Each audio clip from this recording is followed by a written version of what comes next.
In fact, like I said, there's a several hour, like 6-part series that others have done building on that work, explaining more and more of the physics behind it and what we see in the earth today matches up with what the Bible taught and is exactly what we would expect to find if the world was destroyed by a massive global flood, as God described it in Genesis 6 and into 7. So let's open with a word of prayer. How about we do that first, and then we'll get into chapter 7 tonight, and probably into chapter 8, and working our way through the rest of the flood. Father, we thank you for today, and we thank you that we have your word, and thank you that your word is perfect, and we pray that you would bless our time as we study it tonight. In Jesus' name, amen. All right, Genesis chapter 7, and in chapter 6, God tells Noah to build the ark, and he describes it in great detail. We talked about how massive the ark really was, and was not at all a cartoonish type thing, but actually is a very sturdy. The dimensions and the proportions of Noah's Ark would be very sturdy and almost impossible to flip or sink. And God knew what he was doing. He gave Noah the information he needed to prepare for what was to come. Verse 7 says, chapter 7, verse 1 says, "And the Lord said unto Noah, Come thou and all thy house into the ark, for thee have I seen righteous before me in this generation." We mentioned last week that God told Noah to come into the ark. He didn't say go into the ark. He said come into the ark. And that God was calling him in to come, to bring of every clean beast thou shalt take of thee by sevens. So those that were fit for sacrifice by sevens, the male and his female, and the beasts that are not clean by 2, male and his female. And so very likely you've got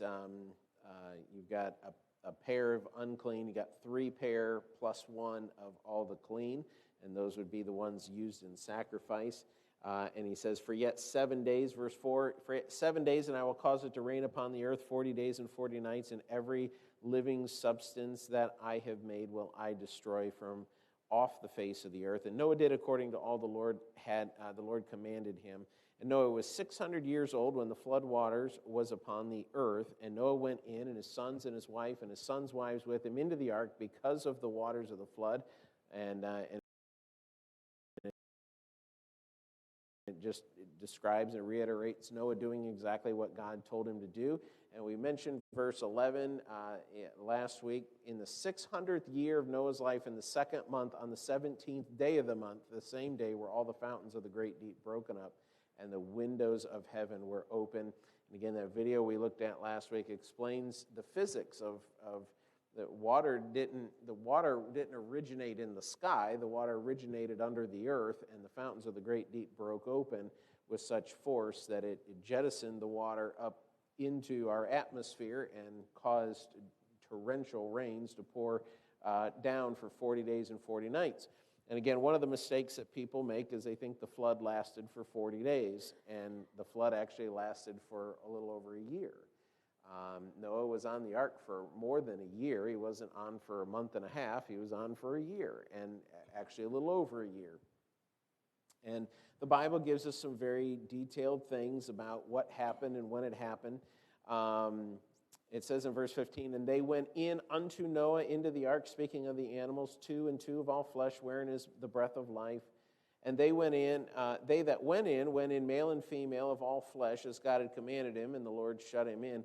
And again, it was always important for Noah to remember to bring a pink one and a blue one when he was bringing 2 of the animals into the ark, because it doesn't work any other way. If Noah couldn't tell the difference, it would be a problem. Fortunately, there's an easy way to tell the difference. Bible says at the end of verse 16, "And the Lord shut him in." Again, it was God who closed the door on the ark. It was God who sealed Noah into the ark. And again, this has many spiritual pictures to it. It's a picture of some other spiritual things, the sealing of the Holy Spirit, whereby he puts us into Christ and he seals us into Christ, and we are saved from wrath at that point. Various different pictures that we could get into tonight that we're not going to, but it's important to note that Noah did not shut himself in. The Lord shut him in. Noah was not free to exit the ark, just as nobody else was free to enter the ark. And so is, once we are saved, we are not free to be unsaved. We are sealed in, and we don't have the ability to pass from life back to death. We are saved forever. Verse 17, and the flood was 40 days upon the earth, and the waters increased and bare up the ark, and it was lifted up above the earth. So where Noah was when he built the ark, when the flood began, it took 40 days before the ark actually left the ground. It was actually fully floating after 40 days. And it says, verse 18, and the waters prevailed and were increased greatly upon the earth, and the ark went upon the face of the waters.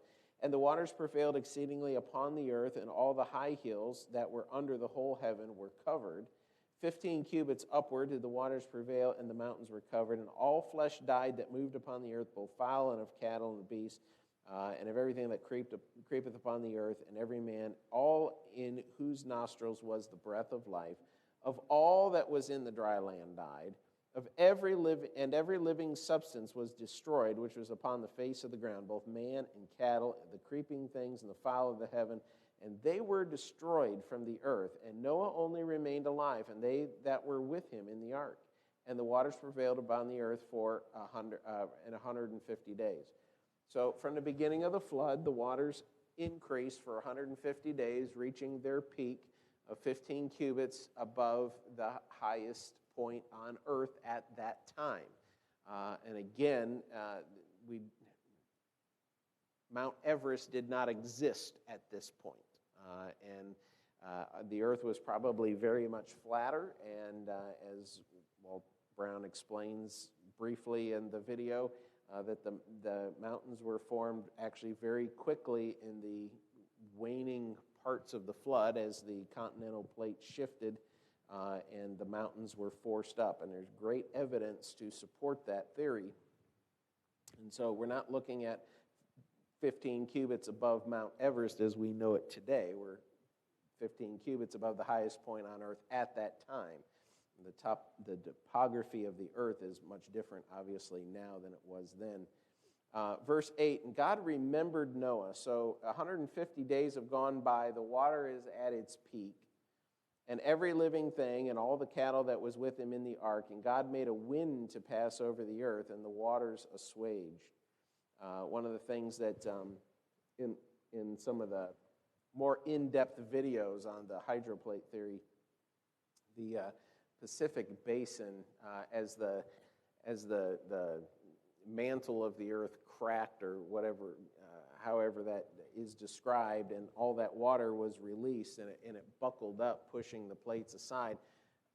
The very opposite side of the earth, the Pacific Ocean, is flattened in, like you take your thumb to a ping pong ball and you poke it in.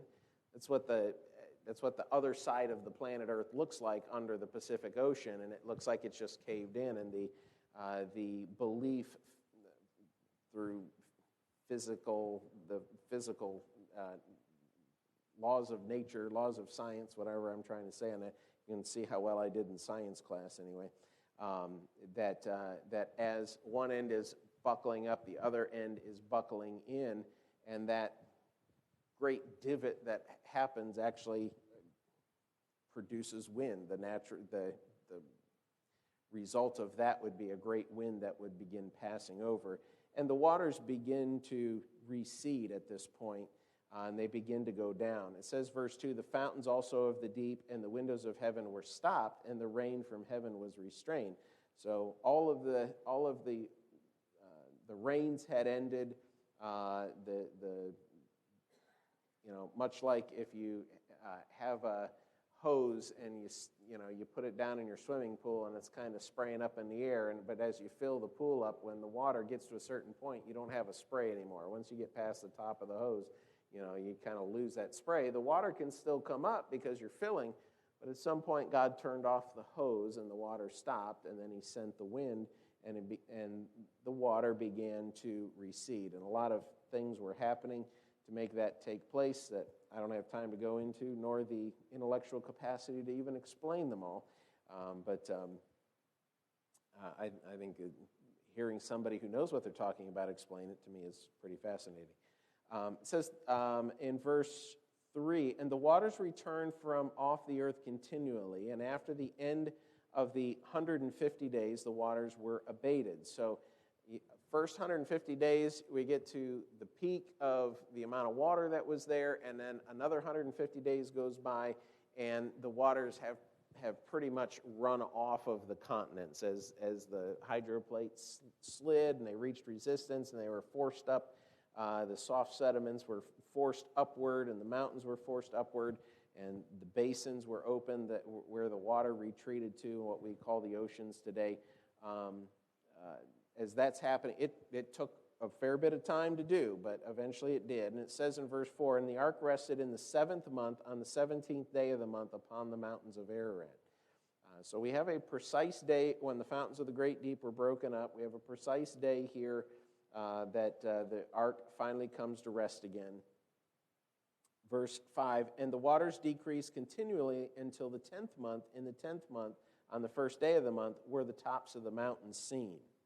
And it came to pass at the end of 40 days that Noah opened the window of the ark which he had made, and he sent forth a raven which went forth to and fro until the waters were dried up from off the earth. Also he sent forth a dove for him to see if the waters were abated from off the face of the ground. But the dove found no rest for the sole of her foot, and she returned unto him into the ark, for the waters were on the face of the whole earth. Then he put forth his hand and took her and pulled her in unto him into the ark.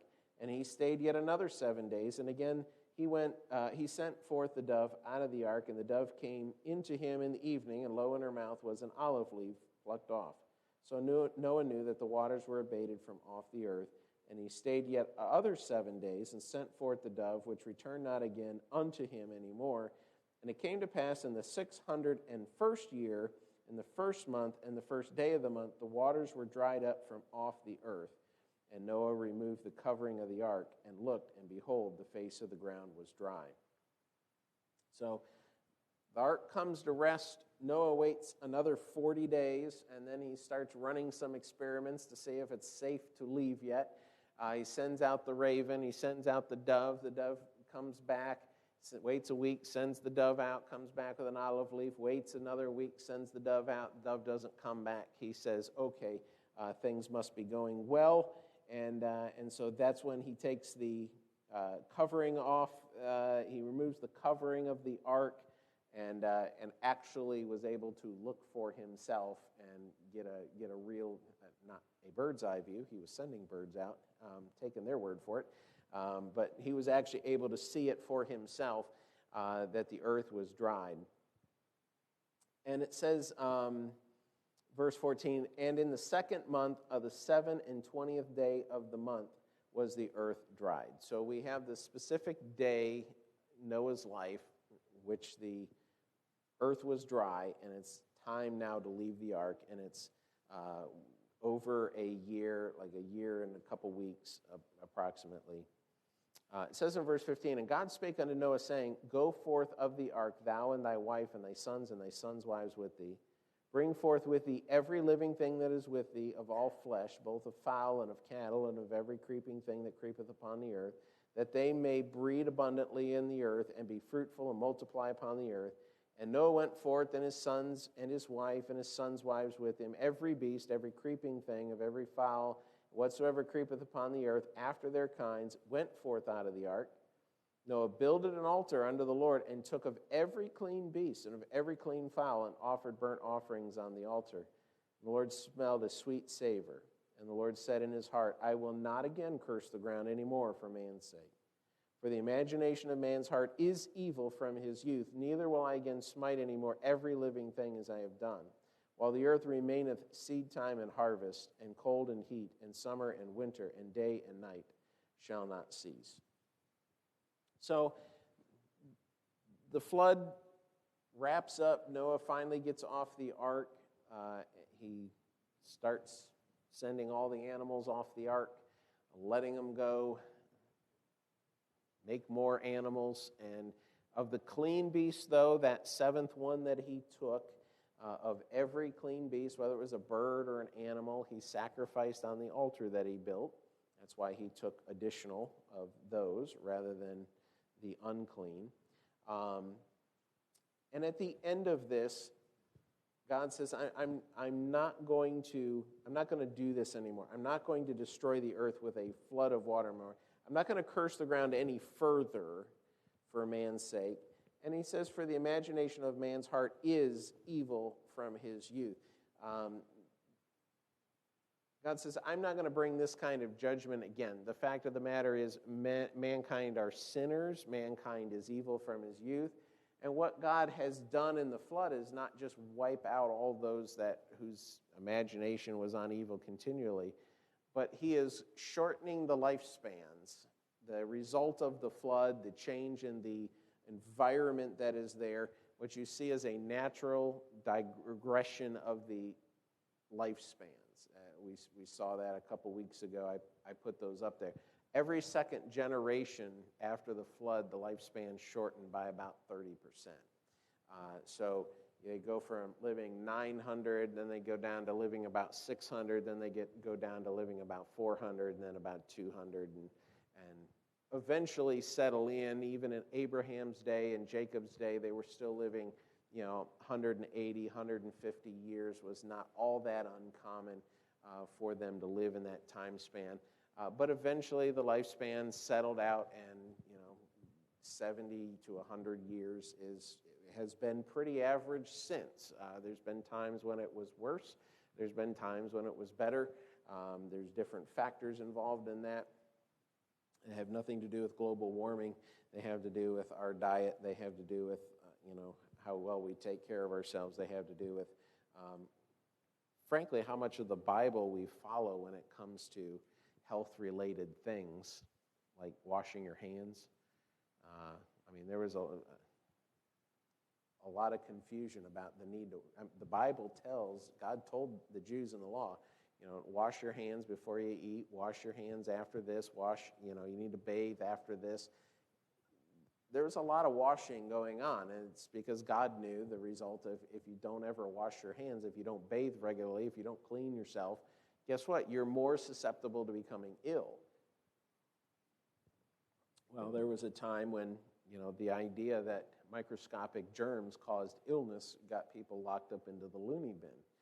And now we go, oh, yes, we all understand how germs and viruses and all that work, and we know one of the best defenses against that is to wash your hands. More soldiers died in the Civil War of infection than they did of wounds in the battlefield and of illnesses, because again there was no cleanliness during the war. There were a lot of sanitary commissions and things like that worked to clean the camps up to prevent the spread of disease. But after one of these battles, the surgeon would go in, he'd have his bone saw, he'd hack off somebody's arm, he'd wipe it off on his apron, he'd go to the next guy and goes, well, now we know what a ridiculous thing that is, and how unsanitary that is, and how disease and infection can so quickly spread in an environment like that. That's why our operating rooms are sterile and why they do all the things that they do, because we understand this now. And so that has increased lifespan again. But most of the world's history since the flood, since lifespan settled out, you still have people living to be 100, 105, 110. That's not terribly abnormal. It's not unheard of. But, 75, 80, 85 has been the lifespans you and I would recognize. It's been that way for several thousand years now, give or take. So God just said, all right, if man's going to be evil, I'm just going to give them far less time to be evil. And, not give them 900 years to practice being evil. We're going to cut them off earlier. And so our lifespans have been greatly shortened. The environmental factors, how the earth has changed, the atmosphere has likely changed. Many believe that there was a lot more protection in the atmosphere from solar radiation and things like that, where we don't have that today, and so we age much quicker. Our lifespans are much shorter. And I don't know. Living today, I don't think I would want to live to be 900 years old. That just doesn't appeal to me at all. The idea of getting to 80 actually doesn't appeal to me at all. I have been ready to go home for quite some time. When the Lord's ready, I think He's coming back much sooner. I don't think if He allows me to live a normal lifespan, I think He'll come back in my lifetime. So we'll see how that goes. I want to stop there and just ask, or give you some opportunity to ask some questions about the flood. Again, I'm not a scientist. Don't ask me the physical sciences type question. You'll get a really dumb answer from me. I endured science class, got my C, went on with life. Barb?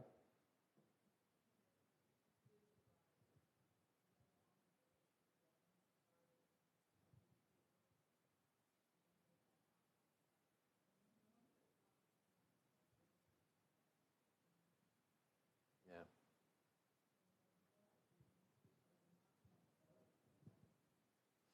There might have been.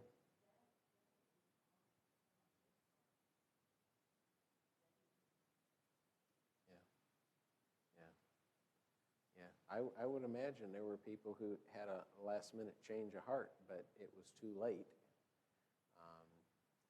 There will come a day when it'll be too late for people to change their mind. This is the day of grace. Better get saved now.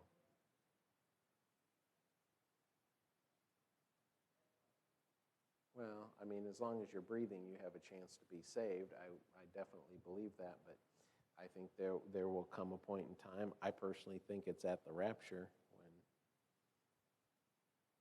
you had your chance, and now the rain's coming, and it's too late to change your mind. You don't get to change your mind when the rain comes. So, it's my personal belief. Shannon?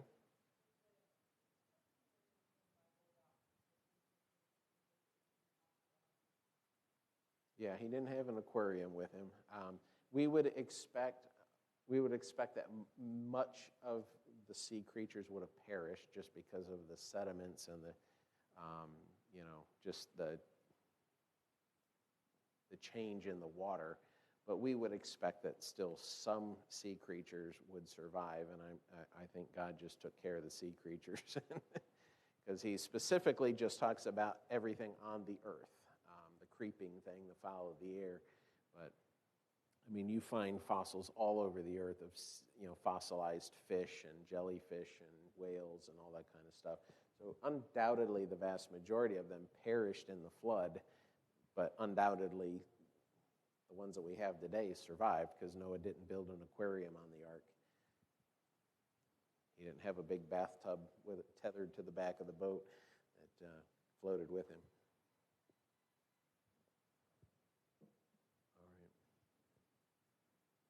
Any other questions? All right, now I'm going to test your memory. Why is creation and the flood so important, and why is it so attacked by the devil? I told you this if you're here last week. Bill's going to see if he can remember. Okay, that's part of it, certainly.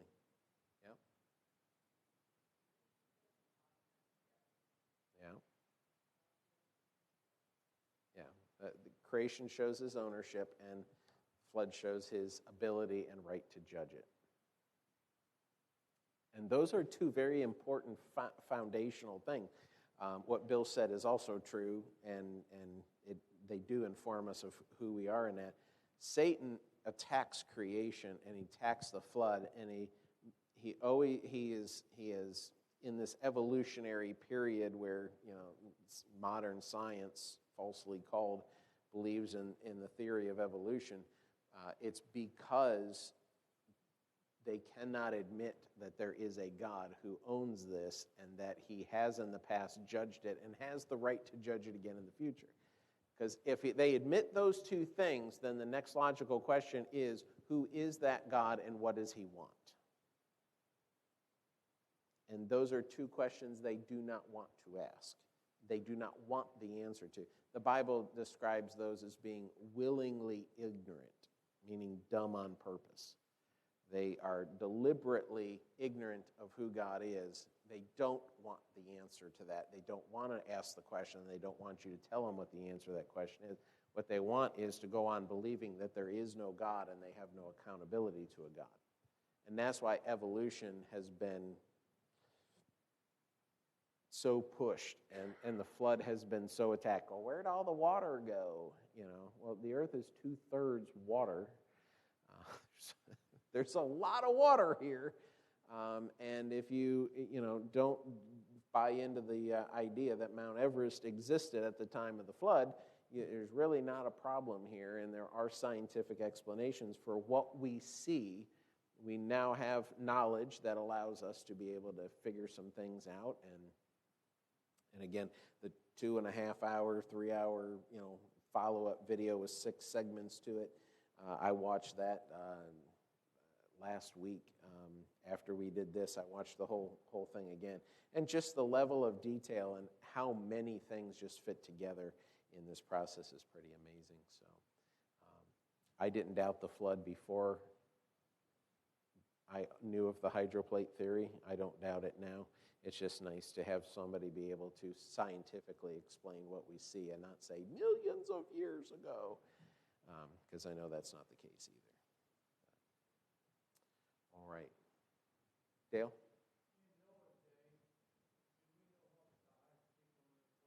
No, we don't know much of anything about the topography other than probably because the Bible says the Lord made the earth to be inhabited. There was probably a large supercontinent that was all connected. It had inland seas that were probably predominantly freshwater seas, not with the high salt concentration that the oceans have today and that most of our seas do today. That would have probably happened at the flood. So, I read in Genesis 2 where the Bible describes the rivers in the Garden of Eden, and I'm not sure whether Moses is writing down the description of the way it was at the creation or or if he's referencing rivers and landmarks that were available in his day to pinpoint it. I think personally, my guess is that he was writing, God was telling him what it was like then.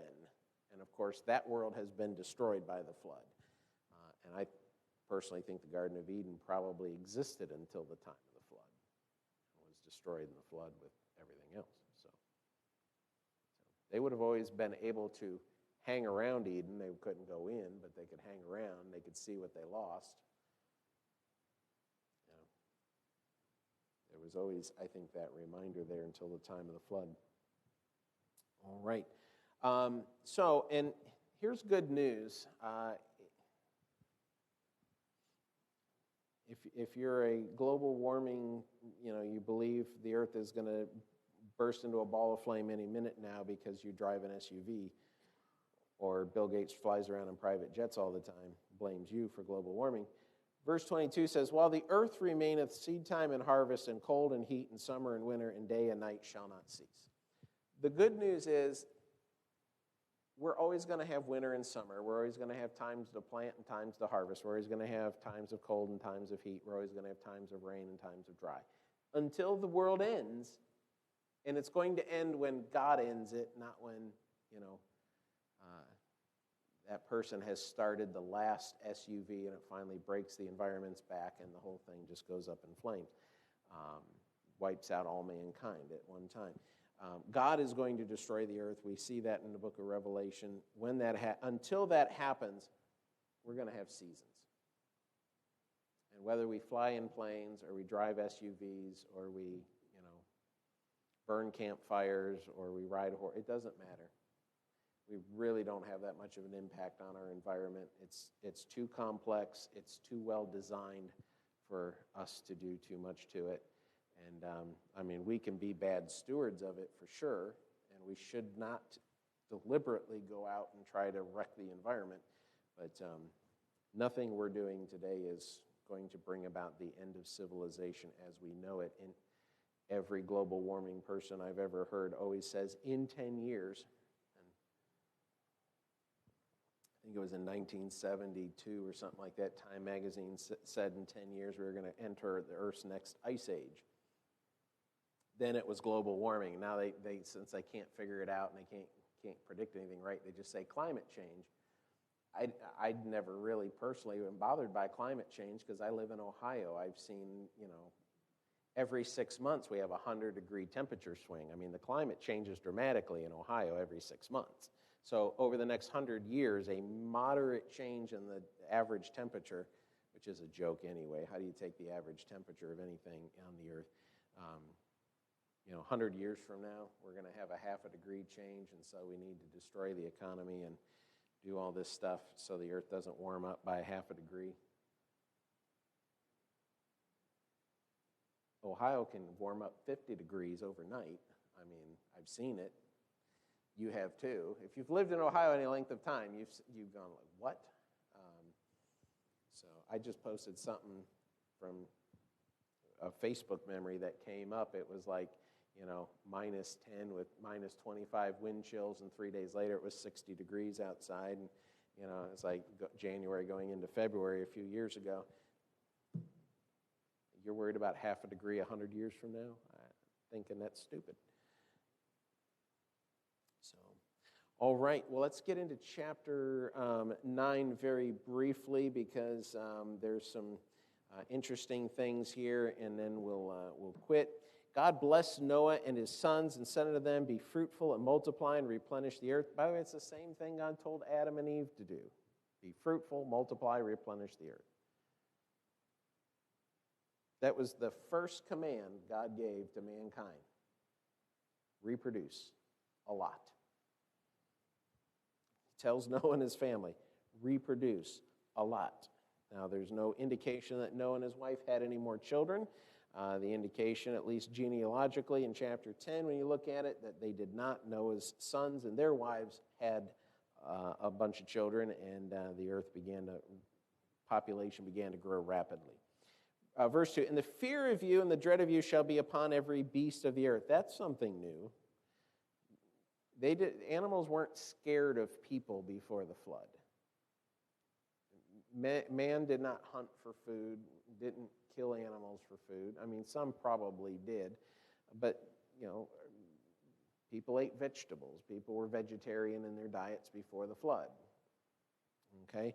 And people will say, see, God intends for us to be vegetarians, except for the fact he told us we could eat, if you can kill it, go ahead and eat it. But they're going to be afraid of you now. The dread of you and of you shall be upon every beast of the earth, and upon every fowl of the air, upon all that moveth upon the earth, and upon all the fishes of the sea. Into your hand are they delivered. Every moving thing that liveth shall be meat for you, even as the green herb which I have given you all things. Okay? So, God said it was okay to eat bacon. Okay? He told the Jews not to eat bacon, but there was a spiritual reason for that. But he told Noah, if you can catch it and you can kill it, you can eat it. Period. Whether you pull it out of the sea, whether you shoot it out of the air, or whether you hunt it on land, it's fine. You can eat it. God said that, so don't tell me that when I eat a Big Mac, I'm violating God's intentions. All right? Verse 4, but the flesh with the life thereof, which is the blood thereof, ye shall not eat. So he said, don't eat the blood. The life of the flesh is in the blood, don't eat the blood. Okay? By the way, it's a very sound dietary piece of advice. There's a lot of foodborne illnesses that are carried in the blood, and if you don't properly cook the meat you eat, you can get sick very quickly. In fact, you can die from food poisoning. Verse 5, and surely your blood of your lives will I require, at the hand of every beast will I require it. And at the hand of man, at the hand of every man's brother will I require the life of man. Whoso sheddeth man's blood, by man shall his blood be shed. For in the image of God made he man.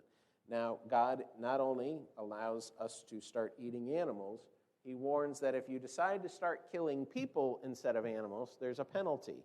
The penalty is death. God institutes capital punishment for the crime of murder after the flood. Okay? So when morons who don't know how to read stand outside the jail holding up signs on the night of the execution of some serial killer, and they say, "Thou shalt not kill," God said those who do kill should be killed. It's God who said that. And there's a very simple rationale for the death penalty and why it is completely morally and intellectually consistent to execute every murderer that there is. That should be the only crime. If you're convicted of murder, it should be one punishment, execution. And there's a reason for that, and it's intellectually consistent with thou shalt not kill. And that is, the value of something is determined by the price that is paid for it. And if you do not execute murderers, you are devaluing the victim's life and life in general. By executing murderers, you are upholding the value of life because your life is the only price that is sufficient to be paid for the life of the victim. That's it. And if we executed every murderer every time and did so in a public and judicious way, not mobs, not vigilante, a trial, proven guilt, and then a speedy execution in public, we would not have nearly as many murders. It's just that simple. But we don't value life. That's why we don't punish murderers. That's why we let them spend 35, 45 years in a prison where they have access to a library and access to a weight room and access to a TV and access to all kinds of things. And if somebody is so dangerous that they have to be chained up and caged up for the remainder of their life, how is that more humane than just executing them? And hiding criminals away, their punishment away from society, has not in any way proved criminal behavior. And that's why we need to go back to the public forms of punishment. By the way, public forms of punishment are biblical because parents could take their kids to a stoning and say, see that young man that's getting stoned there? It's because he refuses to submit to his parents. And he is a terror to society, and we are taking him out now before he becomes a violent criminal. People have a hard time with things in the Bible. You mean a teenager who's rebellious against his parents should be stoned to death? That's what God said, because if he will not submit to his parents, he's not going to submit to the government either. So take him out young. Don't give him the chance. And you know what? Israel survived for a long time with no prisons. There was no incarcerations, other than when the king wanted to bind somebody up for trial or, just make a spectacle of somebody. They didn't have a criminal justice system that locked people up in a cage. They said, hey, you stole, so now you're going to pay that guy back. You stole a lamb, you're going to pay him back 4 lambs. Well, I don't have 4 lambs to pay him. Well, guess what? This guy over here has some work for you to do. He'll pay the 4 lambs, and you're going to go work for him for the next 5 years until the debt's paid. And by the way, if you run away from him or you refuse to work, we're going to execute you. You'd execute me for theft? No, we're going to execute you because you are a danger to society.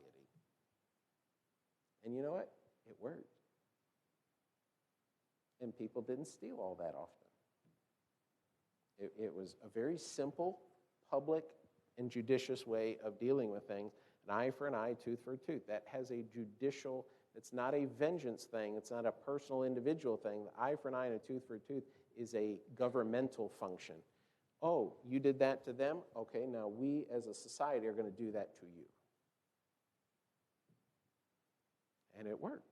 And it would work today if we did it. If we just said, we're not tolerating this behavior, we're taking you out. And you know what? That's what civilizations do that last. Civilizations who do what we do don't. So that's my rant on the death penalty and judicial punishment. If you'd like more information on just judicial punishment, visit my social media page at public execution at facebook.com or whatever. No, I'm just kidding. So, all right. Any questions about that part of it? We're going to stop there. Next week we'll look at Noah's failure here at the end of his life, and then we'll look at the Tower of Babel and all of what was taking place there.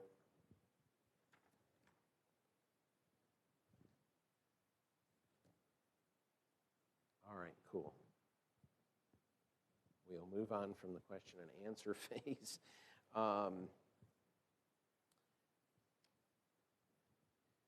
The couples refresh is this weekend, and if you would like to go, you still can register. You can register tonight. You can register through tomorrow. It's still $40. We've got room, but after we're actually going to start setting up for it tonight. So if you're willing to help move a few chairs, grab a couple tables, we'd appreciate it. We are getting all ready for that. I'm excited about it. It's going to be a good time. Just talked to Mark today, Brother Rogers today, and they're excited about it. And so we're going to have a good time. He'll be with us all day on Sunday as well, so he'll have some additional encouragement for us on Sundays as well, but that's coming up. Also on Sunday morning, right after the morning service, we're going to have our business meeting. Praise the Lord, we finally got a closing date for the sale of the property. That's March 13th. And we've got one more hurdle to cross, one more I to dot and T to cross, and that is to have the church actually authorize the pastor and the trustees to go ahead and sell the property. We've negotiated to this point with the church's approval, and now we need to pull the trigger on that.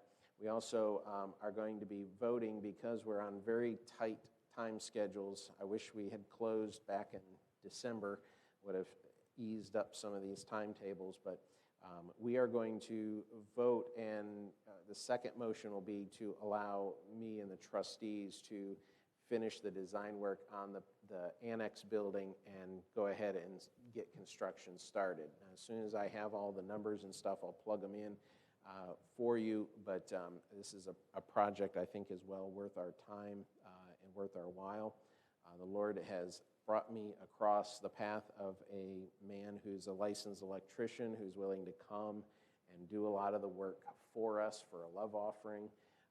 We have a man who's a licensed plumber and has a general construction background who is he's getting into a ministry. They're selling their house actually right now. I think they close on Tuesday.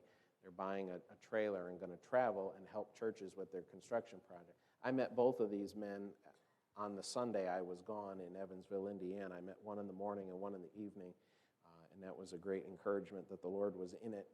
And he's willing to come, park his camper here for a while and help with not only the plumbing, but I told him, I said, you can stay as long as you want to, and we'll take care of your needs and make sure you have what you need. And in return, he's willing to help with the project. So that's pretty exciting to have those things, and getting some other opportunities lined up to have some help come in to keep the costs down. But we're looking to have Central Ohio Builders, I think, is Wilbur's construction company. He's a good Christian man and faithful in his church, and 52 years he's been in the construction industry. So he's not a novice, and he's been a faithful man of God and just a good guy all around. He's the one that's bidding on this, and he knows the unique challenges that churches have financially. The church that he's a member of actually started in his living room, and he helped build the first two buildings that they did. So he understands building on a shoestring budget, and he knows that he's not in any way going to try to take advantage of the church. And if we can do something, we're going to do it. And then if we need him to do it, he'll do it. And so we're working on all of those ends simultaneously to get that done. So that's the second motion. The third motion is just to go ahead and authorize me and the trustees to begin the design phase. That's a $100,000 commitment to get all the engineering done on the new building. At least that's the estimate. Hopefully it'll be a little cheaper than that, but I don't count on that in this environment.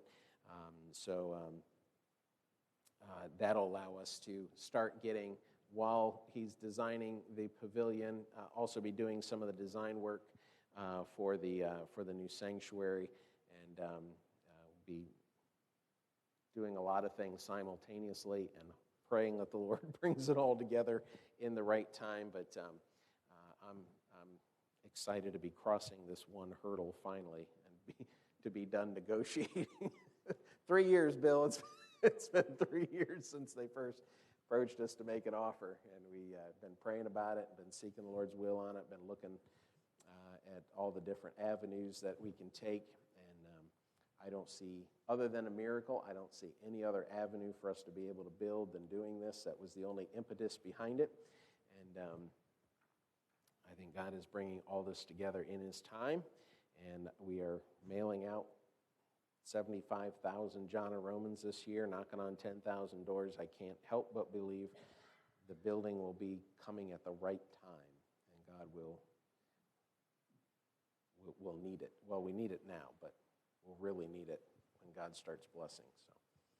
So that's that. That's all coming up on Sunday, and we'll have I hope it will be a fairly brief business meeting, because there's really nothing new to offer. We'll just review the things that I've been saying for the last year and with a closing date, and let folks ask some questions, and we'll take a vote. Men's prayer breakfast, not this Saturday, next Saturday, 9 a.m., and then not this Sunday, but next Sunday we're doing a baby dedication or child dedication. So if you are planning on being a part of that, please let me know. I've pretty much got it locked in now, but I can take one more last-minute entry in the race here. So that's coming up on the 19th. We're going to do a new members reception. We've had a couple new members fairly recently, and we've got a couple more, should be fairly soon. And so we're going to do a new members reception February 26th, or whatever the last Sunday in February is. Yes, the 26th. So, all right. So those are the announcements. That gray cart that looks like the one that Chad brings with him, we own that. We bought that. Came today. And we'll use that. So if you're taking boxes and bringing them back in that, you want to take a bunch, we can load them on a cart, move them out. That cart will probably be in the lobby most of the time. If not, it'll be back here. And if you need it, you can get it. If you're just bringing back in a box, you can just set it on that cart. You don't want to take it to the back. You can just set it on that cart, and then we can just wheel it to the back and load it at the end of the service. So that will help a lot. We got the other pallet of signatures yesterday when Chad came and picked up the cutter. So the back room now looks like it's about ready to burst at the seams once again. Just means we need to hurry up and mail more John and Romans. All right, I think that's all the announcements that we have. So we'll go to our prayer list tonight and take some prayer requests, and we'll close with